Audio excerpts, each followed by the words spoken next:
Hello guys, welcome back to my channel. അപ്പോൾ ഞാനിന്ന് എടപ്പള്ളി വരെ പോവാണ്. ഇന്ന് നമ്മുടെ പ്രൊഡക്ഷൻ്റെ ഒരു ആഡ് എടുക്കാൻ വേണ്ടി അങ്ങനെ ബസ്സിൽ കയറിയപ്പോൾ എന്തോ ഒരു ഭാഗ്യത്തിന് നമുക്ക് സീറ്റൊക്കെ കിട്ടി. പക്ഷേ റോട്ടിൽ നല്ല രീതിക്കുള്ള ബ്ലോക്ക് ഉണ്ടായിരുന്നു, നല്ല തിരക്കുണ്ടായിരുന്നു റോട്ടിലൊക്കെ. അങ്ങനെ അതൊക്കെ കഴിഞ്ഞ് നമ്മൾ എടപ്പള്ളി എത്തിയിട്ടുണ്ട്. എടപ്പള്ളിയിൽ എത്തിയപ്പോൾ ചെറുതായിട്ട് മഴ ചാറിനൊക്കെ ഉണ്ടായിരുന്നു, മഴക്കാരും ഉണ്ടായിരുന്നു. ഇത് എടപ്പള്ളി ടോളിലുള്ള ഒരു വിശാൽ മാർട്ടാണിത്. ഇവിടെ വിശാൽ മാർട്ടിൽ നമുക്ക് അത്യാവശ്യം അഫോർഡബിളായിട്ട് നമുക്ക് ആവശ്യമുള്ള സാധനങ്ങളെല്ലാം കിട്ടും. അത്യാവശ്യം വേണ്ട എല്ലാ സാധനങ്ങളും ഇവിടെ നമുക്ക് നല്ല അഫോർഡബിളായിട്ട് കിട്ടും. ഞാൻ പണ്ട് എടപ്പള്ളി ഉണ്ടായിരുന്ന സമയത്ത് ഇടയ്ക്കിടയ്ക്ക് വിശാൽ മാർട്ടിൽ പോകുമായിരുന്നു. അവിടെ നിന്നാണ് സാധനങ്ങളൊക്കെ വാങ്ങാറ്. അതുകൊണ്ട് തന്നെ എനിക്ക് നല്ല രീതിക്ക് ഇഷ്ടപ്പെട്ട ഒരു സ്ഥലമാണ് വിശാൽ മാർട്ട്. ഇപ്പോൾ വിശാൽ മാർട്ടിൻ്റെ കുറേ ബ്രാഞ്ചുകൾ ഓരോ സ്ഥലത്തും ഇപ്പോൾ സ്റ്റാർട്ട് ചെയ്യുന്നുണ്ട്. അങ്ങനെ നമ്മൾ ഷൂട്ട് ചെയ്യണ സ്ഥലത്തെത്തി. ഇന്ന് നമ്മൾ ഇവിടെയാണ് ഷൂട്ട് ചെയ്യുന്നത്. നമ്മൾ ഇന്നൊരു ഔട്ട്ഡോറായിട്ട് ചെയ്യാമെന്ന് വിചാരിച്ചു.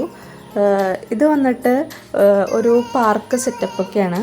എന്നാൽ മൊത്തത്തിൽ പാർക്കിൻ്റെ ഒരു ഇതില്ലെങ്കിലും നമുക്ക് ഒരു മോർണിംഗ് വാക്ക് അല്ലെങ്കിൽ ഒരു കാമായിട്ടിരിക്കാൻ പറ്റിയ ഒരു സ്ഥലമൊക്കെയാണ്. ഇത് കൊറോണ ടൈമിൽ ഉണ്ടാക്കിയൊരു സംഭവമാണ്. അതുകൊണ്ട് തന്നെ ഇത് അറിയപ്പെടുന്നത് കൊറോണ പാർക്ക് എന്നാണ്.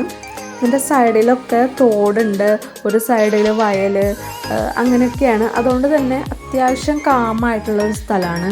അധികം ആൾക്കാരും ഒന്നുമില്ല ഇവിടെ. ഇപ്പോൾ വയലും കാര്യങ്ങളും ഉള്ളതുകൊണ്ട് തന്നെ അത്യാവശ്യം കാറ്റുണ്ട്. ഇതാണ് തോട്, ചെറിയൊരു തോടാണ്, അത്യാവശ്യം ചെറിയൊരു തോടാണിത്. മീനുകളൊക്കെ ഉണ്ടെന്ന് തോന്നുന്നു കണ്ടിട്ട്. പിന്നെ ഇവിടെ സൈഡിൽ ചെടികളും അതേപോലെ തന്നെ ഇരിക്കാനുള്ള സെറ്റപ്പൊക്കെ ഉണ്ടാക്കി വെച്ചിട്ടുണ്ട്. അങ്ങനെ നമ്മൾ ഷൂട്ടൊക്കെ കഴിഞ്ഞ് നമ്മൾ ഇതേ അവിടെ നിന്ന് പോകുന്നു. നമുക്ക് നല്ല രീതിക്ക് ഷൂട്ടൊക്കെ കഴിഞ്ഞപ്പോൾ ദാഹിക്കുന്നൊക്കെ ഉണ്ടായിരുന്നു. അപ്പോൾ നമ്മൾ ലൈം ജ്യൂസും അതേപോലെ തന്നെ ഒരാൾ ഉപ്പ് സോഡയും കുടിച്ചു. അങ്ങനെ അതൊക്കെ കുടിച്ച് കഴിഞ്ഞാൽ നമ്മളവിടെ നിന്ന് ഇറങ്ങി. നമ്മളവിടെ നിന്ന് ഇറങ്ങിയപ്പോൾ ഈ ഒരു സ്ഥലം പണ്ട് നല്ല രീതിക്ക് കാടൊക്കെ പിടിച്ചിടുന്നൊരു സ്ഥലമാണ്. ഇപ്പോൾ അവർ നല്ല രീതിക്ക് വൃത്തിയാക്കി നല്ല ഭംഗിയാക്കിയിട്ടുണ്ട് ഓരോന്നൊക്കെ വെച്ചിട്ട്.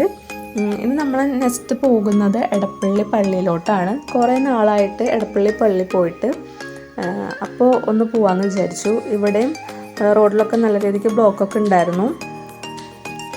അപ്പോൾ നമ്മൾ എടപ്പള്ളി പള്ളിയിലെത്തി.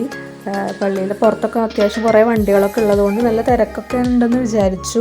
അങ്ങനെ നമ്മൾ പുറത്തുനിന്ന് മെഴുകുതിരിയൊക്കെ കത്തിച്ചു. ഇവിടെ പുറത്ത് മെഴുകുതിരി കത്തിക്കാൻ കുറച്ച് ബുദ്ധിമുട്ടാണ്, കാരണം സൈഡിൽ കൂടെ വണ്ടികളൊക്കെ പോകണോണ്ട് നല്ല രീതിക്ക് കാറ്റുണ്ട്. അപ്പോൾ പെട്ടെന്ന് നമുക്ക് കത്തിക്കാൻ പറ്റില്ല, കെട്ടുപോകും. അങ്ങനെ ഞാൻ ഒരു വിധത്തിൽ എൻ്റെ എല്ലാ മെഴുകുതിരികളും കത്തിച്ച് വെച്ചിട്ടുണ്ട്. അങ്ങനെ നമ്മളിവിടെ പ്രാർത്ഥിച്ച് നമ്മൾ അകത്തോട്ട് പോവാണ്. ഇവിടെ പഴയ പള്ളിയുണ്ട്, അതേപോലെ തന്നെ പുതിയതായിട്ടുള്ള പണിത പള്ളിയുണ്ട്. അത്യാവശ്യം വലിയ ഫേമസ് ആയിട്ടുള്ള പള്ളിയാണ്, എല്ലാവർക്കും അറിയായിരിക്കും. അപ്പോൾ നമ്മൾ പള്ളിയുടെ അകത്തോട്ട് പോവാണ്. നല്ല രസമാണ് ഇവിടെ കാണാനും കുറച്ച് നേരം ഇരിക്കാനൊക്കെ. ഇപ്പോൾ വെയിലും കാര്യങ്ങളൊക്കെ ഉണ്ട്. ഇതാണ് നമ്മുടെ പഴയ പള്ളിയുടെ ഫ്രണ്ട്. ഇതിൻ്റെ അകത്ത് അത്യാവശ്യം ആൾക്കാരുണ്ടായിരുന്നു, എന്തോ പ്രാർത്ഥനയും കാര്യങ്ങളൊക്കെ നടക്കുന്നുണ്ടായിരുന്നു. പിന്നെ വന്നിട്ട് ഈ പള്ളിയുടെ സൈഡിൽ ഒരു സ്റ്റോള് പോലെ ഉണ്ട്. നമുക്ക് ഫ്രെയിംസും അതേപോലെ തന്നെ ഓരോ രൂപങ്ങൾ, കൊന്ത, അതേപോലത്തെ സാധനങ്ങളൊക്കെ നമുക്ക് ഇവിടെ നിന്ന് കിട്ടും. എൻ്റെ തൊട്ട് സൈഡിൽ ഒരു ഗാർഡൻ ഏരിയയും കാര്യങ്ങളൊക്കെ ഉണ്ട്.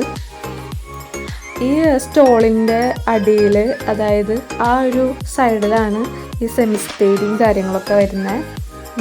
ഇത് ഇപ്പോൾ പള്ളിയുടെ സൈഡിൽ നിന്നുള്ള ഒരു വ്യൂ ആണ്. അത്യാവശ്യം വലിയ പള്ളിയാണ്. ഇതാണ് പുതിയ പള്ളി, നല്ല വലിയ പള്ളിയാണ്. ഇപ്പോഴും എന്തൊക്കെയോ പണികളൊക്കെ കാര്യങ്ങളൊക്കെ നടക്കുന്നുണ്ട് അവിടെ അപ്പുറം സൈഡിലൊക്കെ. നമ്മൾ പള്ളിയുടെ അകത്തേട്ടൊക്കെ കയറി കുറച്ച് നേരം അവിടെയൊക്കെ ഇരുന്നിട്ട് നമ്മൾ പള്ളിയിൽ നിന്ന് ഇറങ്ങിക്കഴിഞ്ഞപ്പോഴത്തേനും നല്ല രീതിക്ക് വിശക്കാൻ തുടങ്ങി. അപ്പോൾ ഞാൻ ഇവിടെ ഉണ്ടായിരുന്ന സമയത്ത് സ്ഥിരം പോയിക്കൊണ്ടിരുന്ന അത്യാവശ്യം എനിക്ക് ഇഷ്ടപ്പെട്ട റെസ്റ്റോറൻ്റാണ് താല്. നമ്മൾ താലിലേട്ടാണ് പോയത്. അവിടെ നിന്ന് ബിരിയാണി കഴിക്കാണ്ട് വേറെ ഒന്നും കഴിക്കാറില്ല. അവിടുത്തെ ബിരിയാണി എനിക്ക് ഭയങ്കര ഇഷ്ടമാണ്. അതൊക്കെ കഴിഞ്ഞ് നമ്മൾ തിരിച്ച് വീട്ടിലേക്ക് പോകാൻ ബസ് സ്റ്റോപ്പിൽ വന്ന് നിന്നു. കുറേ നേരം അങ്ങോട്ടും ഇങ്ങോട്ടും നോക്കി വായ നോക്കിയൊക്കെ നിന്നിട്ട് ആണ് നമുക്ക് ബസ് കിട്ടിയത്. ബസ് കിട്ടിയപ്പോഴോ അതിൽ ഇരിക്കാൻ പോലും സീറ്റില്ല. അങ്ങനെ നമ്മൾ നിന്നു. നമ്മൾ വിചാരിച്ചു അടുത്ത സ്റ്റോപ്പിൽ സീറ്റ് കിട്ടുമെന്ന് വിചാരിച്ചെങ്കിലും അതൊന്നും ഉണ്ടായിരുന്നില്ല, സീറ്റൊന്നും കിട്ടിയില്ല.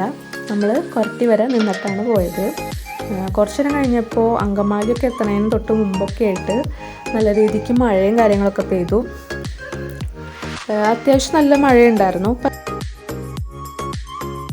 ഇവിടെ അങ്കമാലി എത്തിയിട്ടുണ്ട്. അങ്കമാലി KSRTC സ്റ്റാൻഡാണത്.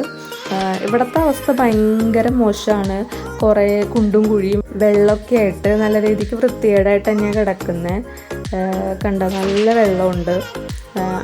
എന്നിട്ട് നമ്മൾ അവിടെ നിന്ന് പോന്നു.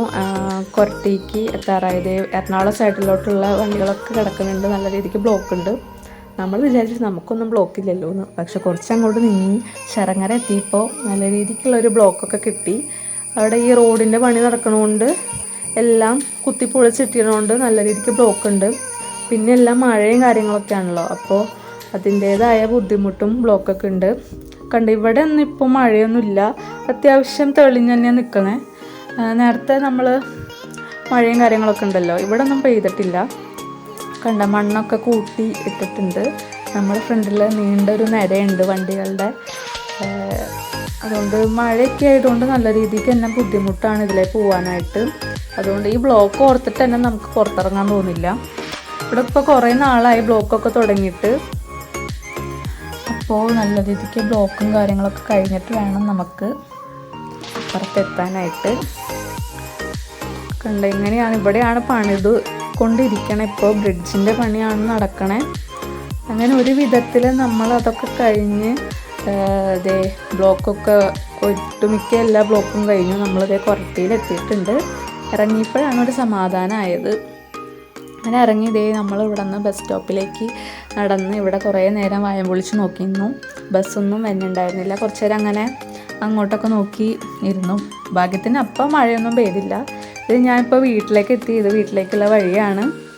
ഇവിടെ മഴയൊക്കെ പെയ്ത് കഴിഞ്ഞാൽ ഇതേപോലെയൊക്കെയാണ് അവസ്ഥ. അപ്പോൾ ഇത്രയേ ഉള്ളൂ ഗൈസ് എൻ്റെ വീഡിയോ ഇന്നത്തെ. അപ്പോൾ ഓക്കെ, ബൈ.